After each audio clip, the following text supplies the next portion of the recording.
Greetings from my hometown of Charleston, South Carolina. It's one of my favorite places in Charleston. I've been coming here my whole life.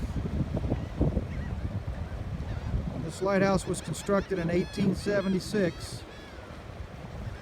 It was constructed a half-mile on the beach, and now it sits a half-mile out in the ocean. Construction of the Charleston jetties in 1896 blocks the drift of sand from north to south. As a result, the beaches at the north end of the jetties are building up, whereas the beaches at the south end of the jetties are being depleted. As a young Christian, I certainly understood that if I accepted Christ and believed that He died for my sins, that I would have the gift of eternal life, but I had a very hard time understanding why did Christ have to die to save me from my sins. I didn't understand that concept. But I later realized that if Christ had aged and become an elderly man and passed away, as we all will, that all the miracles that He had accomplished would ultimately be forgotten. His story might have been forgotten. For He and God were the only two that understood the overall plan. And when Christ appeared to His disciples, and doubting Thomas saw the scars from the spear in the side and then the nails in the hands, and Thomas believed, they all believed, and they committed the rest of their lives to telling others about Christ. And that's why we know about Christ today.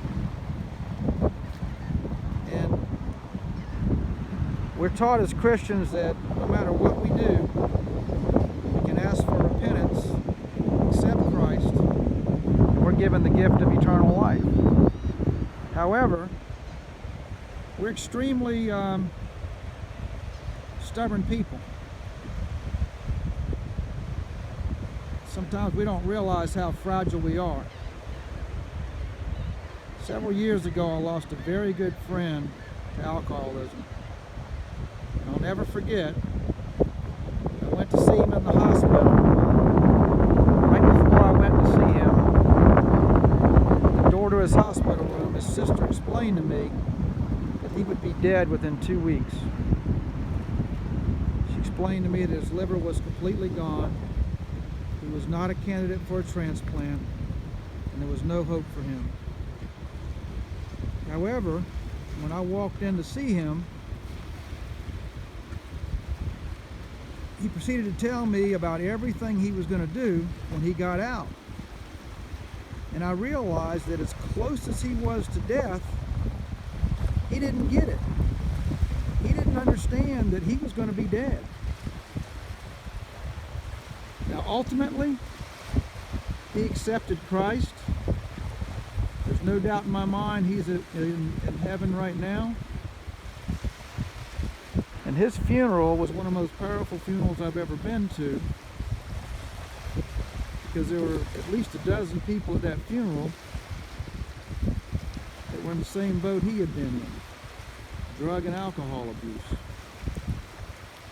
And the minister did an excellent job of telling everybody about the power of Christ.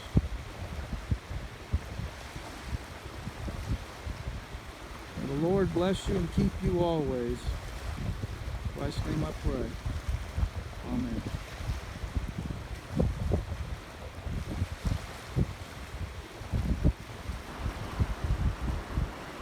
How could you see a sunset like that and not know there's a Jesus Christ?